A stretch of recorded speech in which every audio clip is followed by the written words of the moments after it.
Alright, so we just got done using the rigid 18-inch belt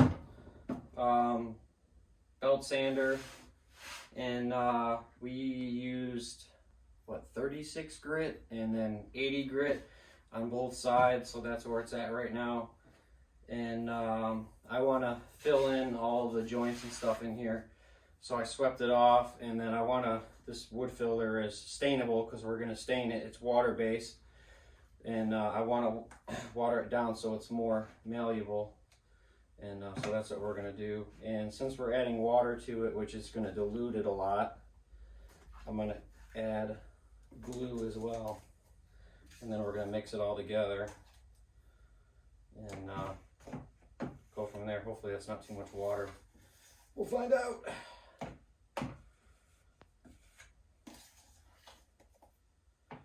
It's probably too much water. And I have a cup, something I can dump this in. Yep. There we go. Mix this up. I've done this before for smaller things, and it worked really good. You can also use this trick if your wood filler is dried out, if you're like filling holes in casing and trimming all that. I actually have a video on that, but it's just basically the same thing we're doing now. Water, your wood filler, and glue. And I asked a buddy about this too, like if there was a special wood filler that he knew about for floors, and just because I figured floors are tougher, so I wanted this stuff to be as tough as floors. But he said no, just wood filler. Just make sure it's stainable since you're staining it. So that's what I went with.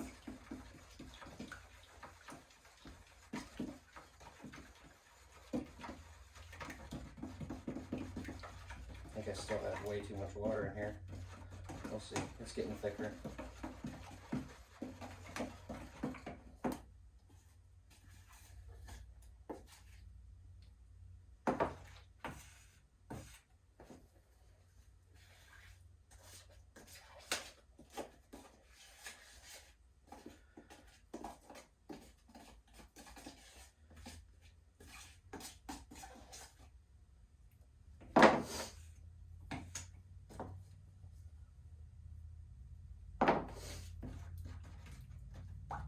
And this is a DAP wood filler, plastic wood, all-purpose wood filler. The color is natural color, and it's stainable, paintable, can be troweled and molded.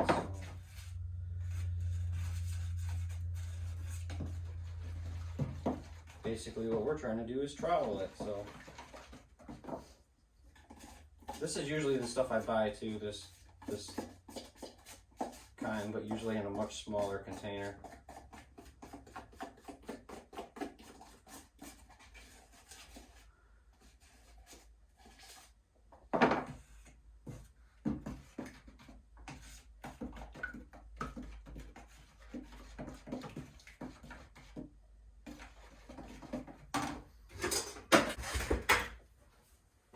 See if I can find some more wood filler. Alright, so I added way too much water, but there's a couple other tricks that I know that I'm going to do.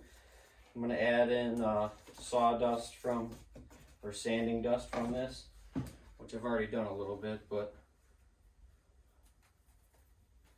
and you can actually, if you don't even have wood filler, but like you have a couple little voids to fill and like cracks and stuff, you can, and I've done this quite a few times, you can just take glue, put it over the area that you need, like really press it in really good, and then kind of sand until that glue is like filled in, and filled in that area. The glue will actually do that. So you really could do this with just glue, but for this amount it would be a giant nightmare. So that's why we're doing the wood filler.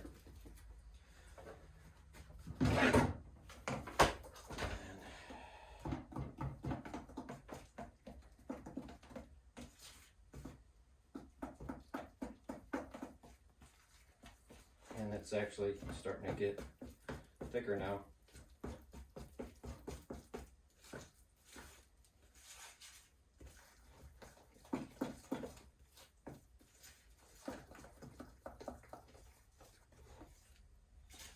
Now, if I would have just done this right, if I wouldn't do this in someone's house, in someone else's house, this, you know, goofy concoction I'm making. But you know, for a customer, I would have just been like, well, I wouldn't have added too much water. I wouldn't even have started with that much. But I just doing my own thing, so it doesn't really matter all that much. Well, it's definitely thicker now, but we're going to add glue to make sure that it still has. It adheres properly.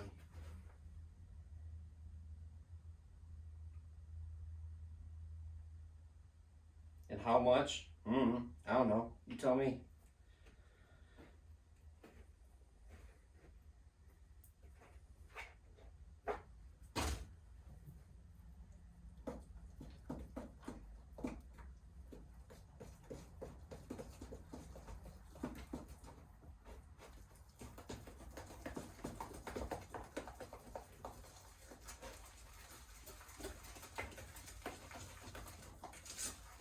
And this is water soluble until it's dry, so I'll be able to clean my wife's butter knife and storage container out just fine.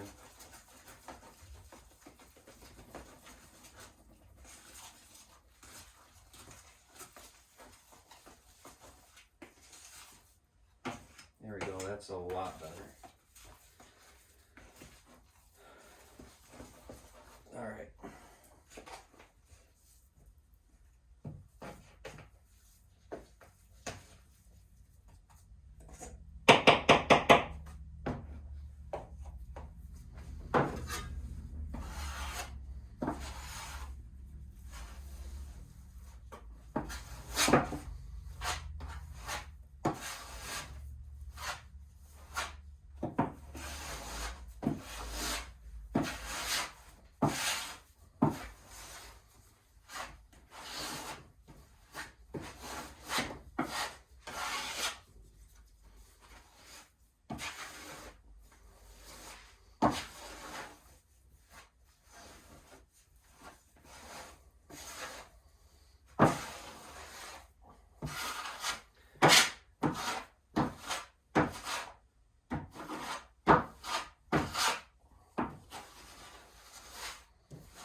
Do that.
I need to add more water back into it.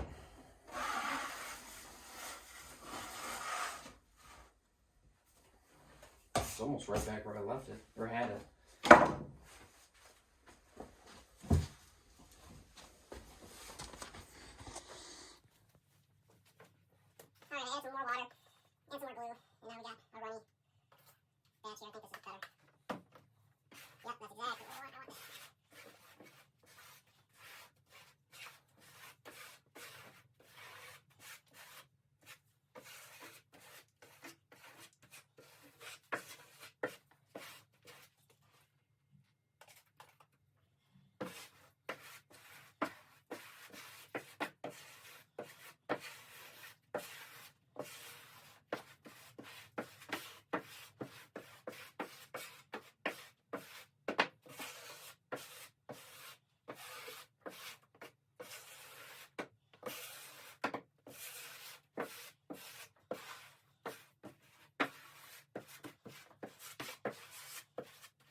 to do some other stuff to this table that's I've already went and got the stuff for, because I started with material that was a little on the thin side, and then because there was so much variance and the boards, I had to sand it down quite a bit, so it's a lot thinner than I want. So I should have started with thicker material. I probably should have just done 1.5 inches and started that way, but I didn't. And I don't mind that kind of stuff when I'm doing my own thing, because then I get to experiment and kind of troubleshoot and just go with the flow. I don't like beat myself up about mistakes that I made, as long as they're not like super costly.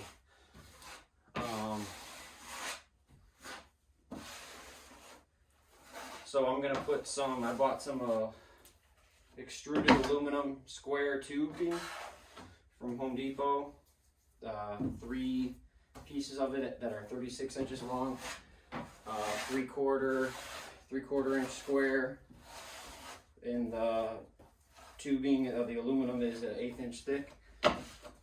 And what I'm gonna, or 16th, either 16th or an 8th, I think it's 16th.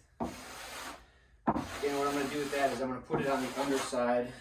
I'm gonna screw it to the underside in areas where I can, to try to help support it a little bit.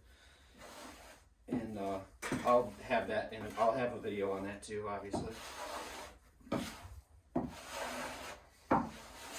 So this project is just kind of evolving a little bit as it goes. That it's not, you know, detrimental, so I'm not worried about it.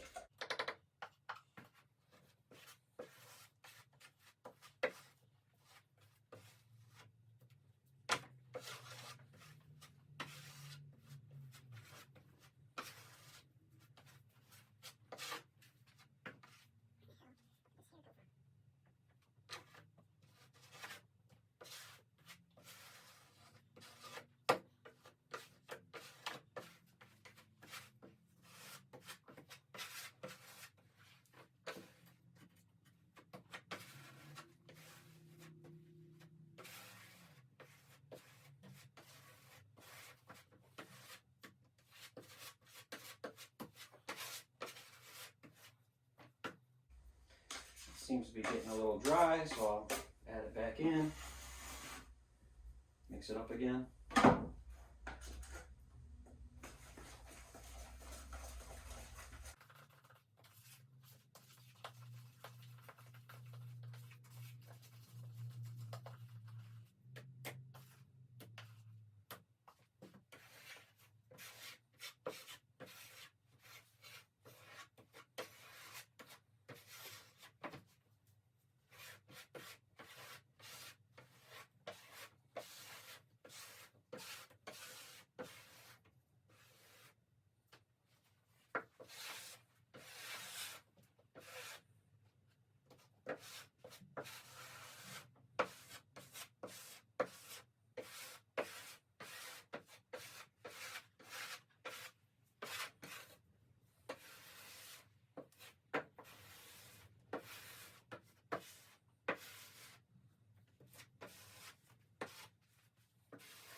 So now I will let this sit and dry overnight, and then I'll do the other side potentially, probably, and then I won't be using the planer anymore or the belt sander.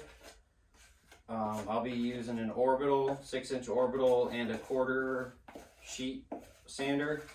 And I'll work, I'll probably work to 1 or 220 grit, and then I'll stain it. And we're using a dark walnut stain because my wife likes the idea of it being dark.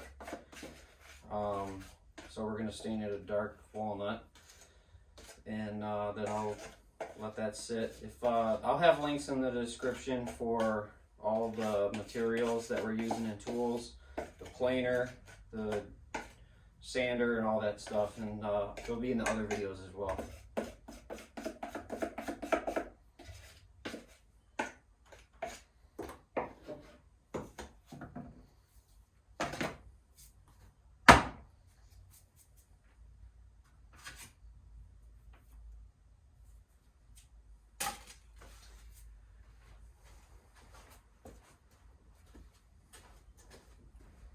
And I guess that's it. Thanks for watching. Like and subscribe. Share us with your friends. If you got something out of this video, do us a favor and subscribe, because I make these for you guys and share stuff that I'm doing for your entertainment and for you to learn stuff if you need an idea or something. So thanks for watching. We'll see you next time.